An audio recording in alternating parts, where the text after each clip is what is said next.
doing what you love. I know that sounds really cliche, but for a lot of us, either we didn't know what we really loved from the beginning, or we weren't supported in what we really loved. And I just think that that is the most important thing. And that it can be sort of like a windy road, figuring it out.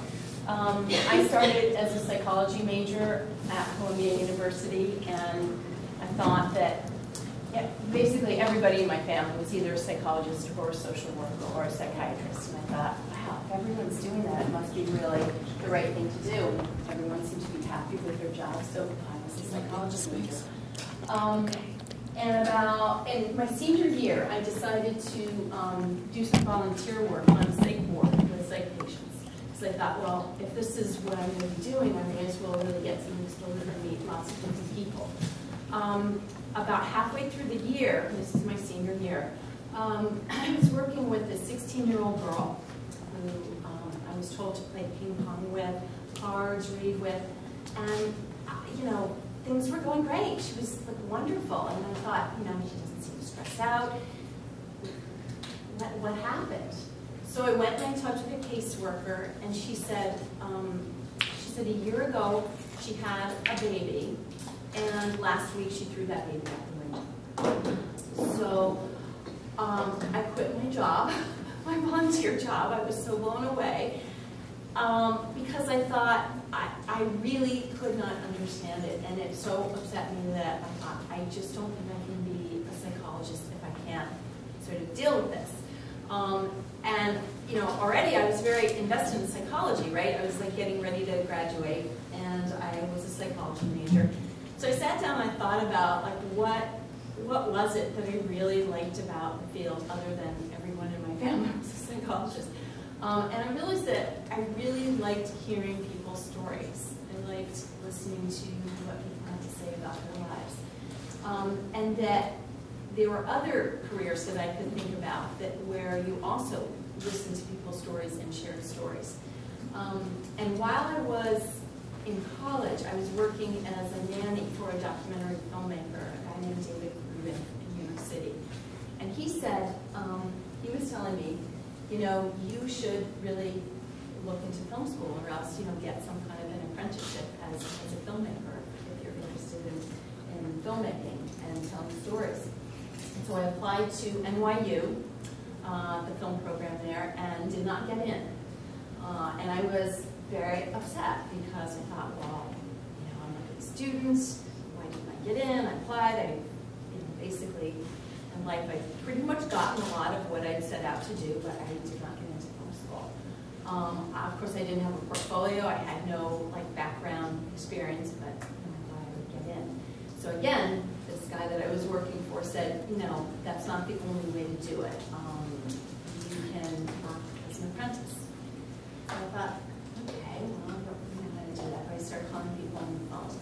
And when you offer your services for free, you know, to go in and basically learn a trade, a lot of people will call you up and say they want you to help them. So I worked as a sound effects editor. I worked as a camera person, as an assistant camera person. I learned some editing. So for like a year and a half, I just went around, and anyone who needed help with something, I helped them. At night, I worked as a waitress because I needed to make money, and my apprenticeship was basically I worked for free. And then after about a year and a half, I started getting paid gigs where people would hire me to work on a film as an assistant to the assistant, or as a location manager or whatever. And then also, at the same time, I found out about certain grants that you could get as a young filmmaker. I started applying for grants because I thought, I'm working on all these other people's films, now I want to work on a film of my own. And so I got a grant. I made my first film, which was about an artist who works at the New York City Department of Sanitation. She does performance art and maintenance art. And what's maintenance art? Maintenance art. Maintenance art is basic. Her work with the sanitation workers was documenting how they took care of the city, how they kept the city clean. So an example of maintenance art would be, she took a sanitation truck and she covered it with mirrors. And then she put that truck in a parade. So people at the parade would look at the truck and see themselves and realize that they were a part of this process of sanitation and cleaning up the city. And it's not just, like when I was growing up, we called sanitation workers garbage men. Right? I don't know if anyone calls them garbage men anymore. Maybe people do, but a lot of people don't. And it's because they sort of, you know, they have a little bit more respect now for their work and what they do. And you know, they stood up for themselves at a certain point and said, listen, we want to be called garbage men. And her work was largely about that, trying to basically lift them up and try to show people how they were helping to keep the city alive. So that piece, the reason why I'm telling you this is that piece ended up doing very well in film festivals because nobody had ever seen anything like this woman who did this maintenance art. And it won first prize at the USA Film Festival in the shorts category. And the judge was the president of NYU Film School. Film school that I tried to get into and didn't get in. So all this is to say is that sometimes you can be going along and you think everything's going fine, and then you have to take a fork in the road that you're not that happy about, and sometimes that can be a really good thing. And in my case, it ended up saving me a lot of money because film school is really expensive. And you know, it worked out okay.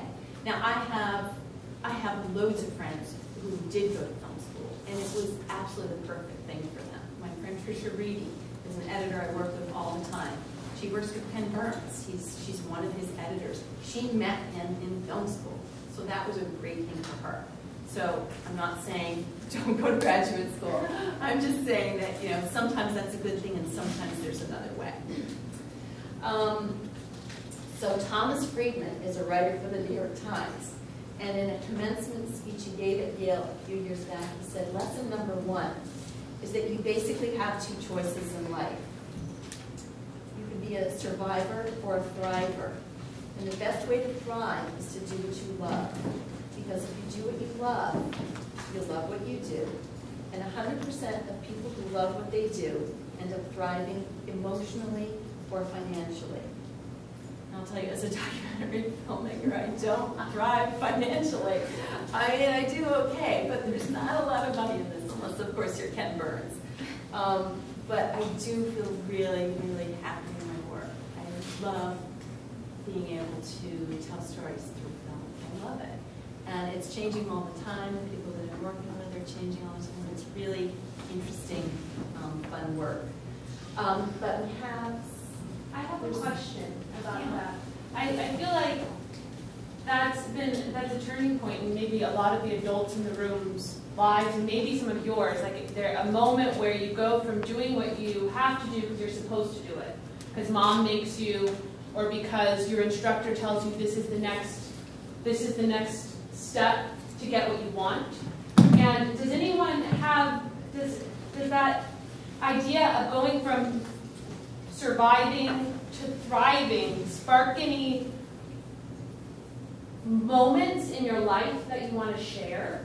Can we do something really quickly? Everyone stand up. Grab your shoes. Grab your sunglasses if you have them. We're going to open up to a big circle for just a few minutes.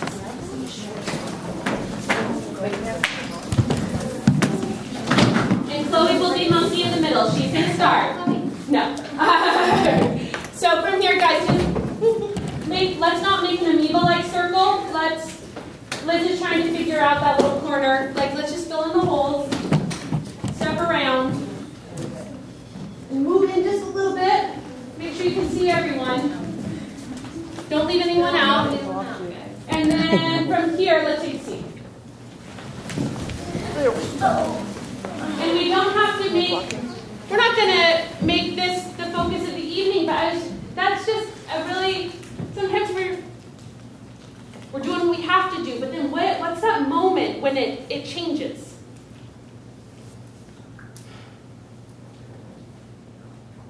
Lisa, do you have a moment? I guess I'll find one.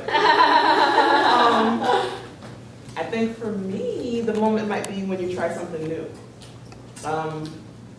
I sort of started out the same way. Most of the people in my family are visual artists or musical artists, and it's kind of like the family business. So I became an artist and very happy as an artist for many years, and educated as an artist. And then I happened to take a class in natural perfumery, and I just fell in love. So now I'm going to switch from visual art to aromatic art. Yeah, Lofty. My mom, my Talk to the circle. my mom and my dad both work in sales with medicine. Also, my grandmother was like a nurse, was also a nurse. So my family has this huge like medical background, and just for them to say, and I've always wanted to become a recording artist, which is, if you think about it, absolutely nothing like anything in the medical branch. And so when I told my parents, they're like, oh, like, wait, what?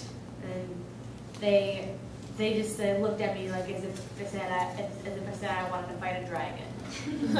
And I guess now, like, they've gotten used to it, and they're now helping me out, and they're feeling that I'm a lot better off singing and recording than performing brain surgery on someone. For me, I think